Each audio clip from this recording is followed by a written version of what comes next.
Hey everybody, welcome to Nyliner Tattoo. This one is going to have some tattooing in it. I'm not entirely sure what, but you'll find out in a minute. But before we get to the tattoo, I thought I'd give a little bit of a talk about how I suggest you do aftercare. Now, this was done in the shop that I used to work in. This was done when I was a shop boy. This was done, I do it to my tattoos. This is how I suggest everybody to heal. I'm not telling you that this is right or wrong. I'm telling you this is what I do, and this is how I say that you should do it. If you want to ignore what I say and do something else, that's up to you. Completely fine. You do whatever you want to do. But this is what I tell my customers. This is on the little sheet that I can give away to people. This is what I do. So, I finish the tattoo. Customer looks in the mirror and goes, "Holy fuck, that's amazing. Thank you very much. You're awesome." I wrap it up with cling film. I put tape on it. And I try to put the tape on the cling film, just because some people are allergic to the sticky glue on the tape, you know, but that's neither here nor there, that's something that I do. So, leave that on, that whole thing, leave it on for about an hour or so is okay. When you get home, take it off, give it a warm wash with soapy water. Carex soap's the best soap. Cream-based soap like Dove and stuff like that's not great, clogs your pores. Give it a good warm wash with soapy water. Pat it dry with kitchen roll. Once you think it's dry, leave it with nothing on it for about 10-15 minutes so it's bone dry. Then a tiny little bit spotted on, depending on the size of the tattoo, of whatever cream you use. I suggest Hustle Butter, but that's just what I suggest. You use whatever you're comfortable with. Palmer's Cocoa Butter is also really good. Bepanthen at a very last push. But yeah, do that 3 or 4 times a day. Washing it, drying it, a little bit cream, and then you're good. Now, in between the washes, you can add more cream, but as long as you wash it at least 3 times a day. Now, if you're, depending on where it is on your body, if you're going to bed, putting on clothes, it's going to rub on it. Once you've put cream on, wrap it up in fresh cling film again. It stops it sticking to your bed sheets, it stops it rubbing off your clothes. Some people will say, don't re-wrap. Don't. If you want to listen to them, that's fine, but I'm telling you not to. I'm telling you this is what I do. Wrap it in cling film, change the cling film every 5 or 6 hours max, unless you're sleeping during the night, that's okay. And do that for 3 or 4 days. After that, you can stop with the cling film and you can then switch to any cream that you want, because the initial heal has done.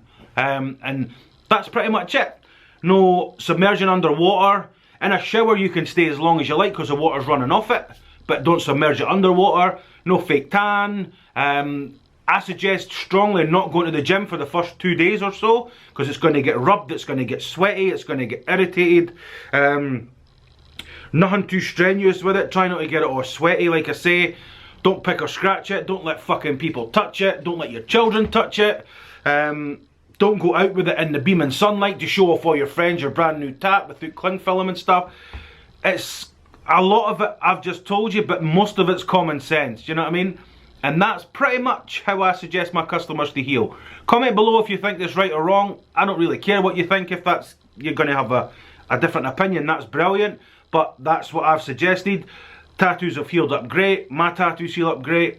Boom, done. Easy peasy. It can alter a little bit if you do things like calves. Try and keep your calf above your waist when you're lying down for a while, just so the blood flows out a little bit. Calves can be, lower legs in general can be a bit of a fucker to heal, but in general, that's how I heal my tattoos, that's how I tell my customers, and that's what I suggest you do. Alright, so, enjoy the video, and I'll see you soon. Peace.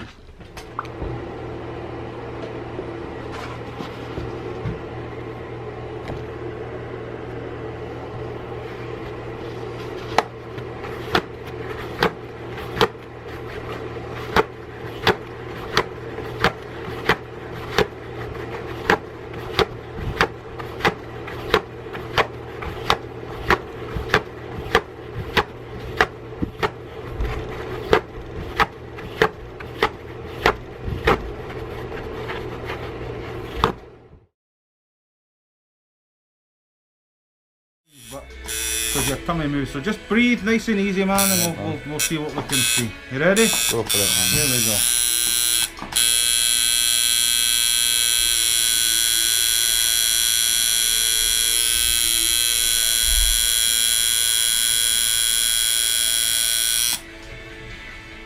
How's that? Ah, that's alright, man.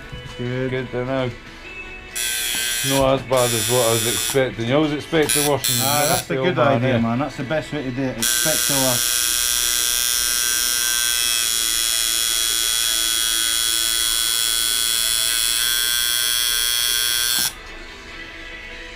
I think it helps that every time I come in, man, I've lost a bit more weight, so there's less jiggle there, like it's all bone, man, eh?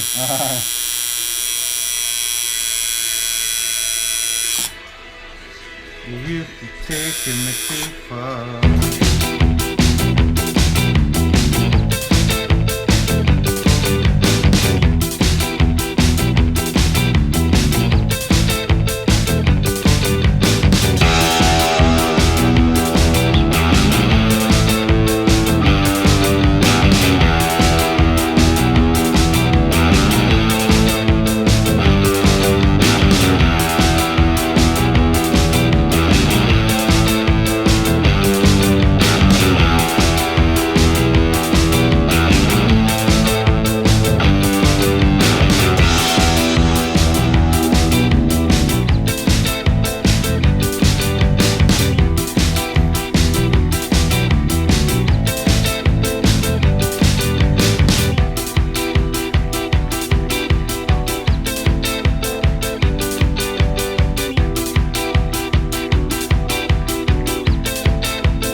How's that? That was much better than, yeah, much better than I was There'll be bits that'll be the same, bits that'll be worse, bits that'll be easier. Yeah. But overall, that's pretty much how it feels, man. Alright. It's no great secret, it's just, and also, everybody deals with it differently. Yeah. I'll let you into a secret though, women tend to deal with it way better than men do. Yeah. Because let's be honest, we're men, and we suck.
Hummingbird never sings,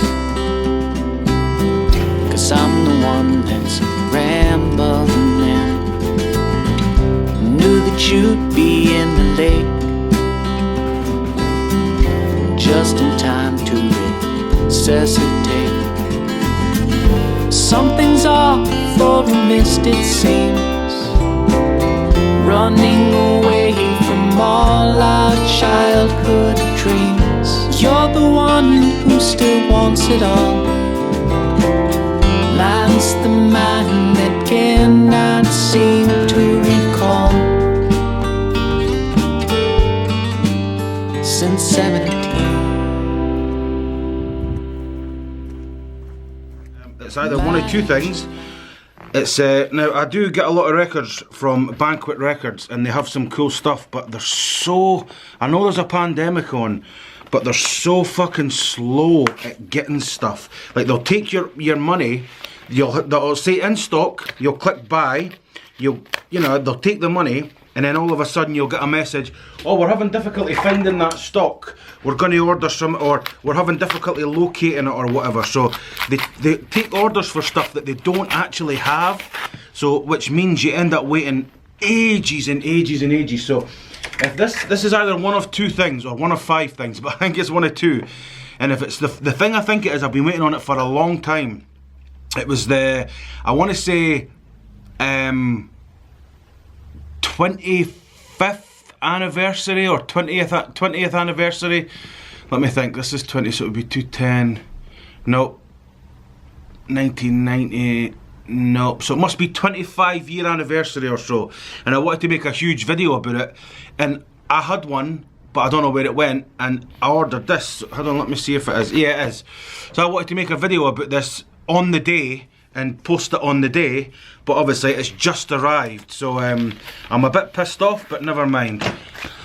So it is Korn by Korn, the first album.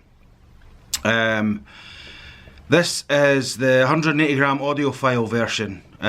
So, and I'll make a full video on it. I'll do it because I'm going to be closing soon for 3 weeks. The government says so because of the pandemic and that, no. But I thought I'll let you have a look at it anyway, because like I say, it's arrived. Just arrived today.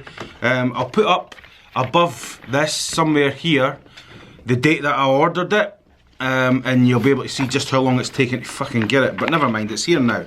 Oh, so like, okay, we do have a little book, a little fold out thing, which is pretty cool. As usual, I'll give it a closer up look at the end. But yeah, that's pretty cool. That's the front. That's the back. And when I do the review of this video, stay tuned for a story. As always with me, I've got stories about everything, but I don't think this is any coloured vinyl or whatever. No, it's not, but there's 2 records because it's audiophile, so there's only 3 songs on each side. And yeah, I'll do a huge video about it, but that's what arrived today. So peace, and I'll see you soon. Hey, so, well, let me turn that down. I'm watching Police Story with Jackie Chan.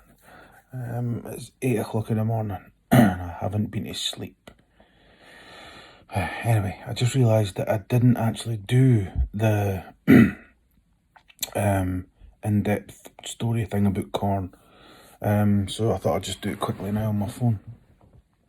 Me and my friend Paul and my friend Lee, when we were young, we used to go, 2 of us worked in Mitsubishi, forget where Paul worked, Roslin Institute I think, maybe something like that. And we used to go uptown to Edinburgh every fortnight or whatever, and we would buy records, CDs, or records, whatever it might be, and we'd come home. Paul had painted his bedroom black, so we used to come home and put records on and get stoned. It was great. But one weekend I came back and I forget what everybody else had bought, but I'd lifted 2 or 3, and one of them was Korn. Put it on, and I remember Paul and Lee both, what the fuck is this? What's he crying for? Oh, this is dog shit. And they hated it. They hated it with a passion. It'll never be anything. It'll never amount to anything. It's going to be terrible. Flash in the pan, blah, blah, blah. And I was adamant it was going to be the best thing ever. And turns out your boy was right. But ended up being pretty awesome. So that was the story of me being right for a change. But yeah, I mean, this album is just, the band are great. Some people say, oh, they fell off after they'd done their second album or whatever. I don't really care. I love it. I think it's great. I love the band. I love the soundtracks that Jonathan Davis does. I love the fact that Head's back in the band. For people that don't know, there was 2 guitarists, Monkey and Head. The bassist called Fieldy, and the drummer was David Silvera. Head, Brian Head Welsh, Head, he's got a big head. He left the band long time ago now, maybe even 15 years ago or something. Maybe 12 or 13 years ago.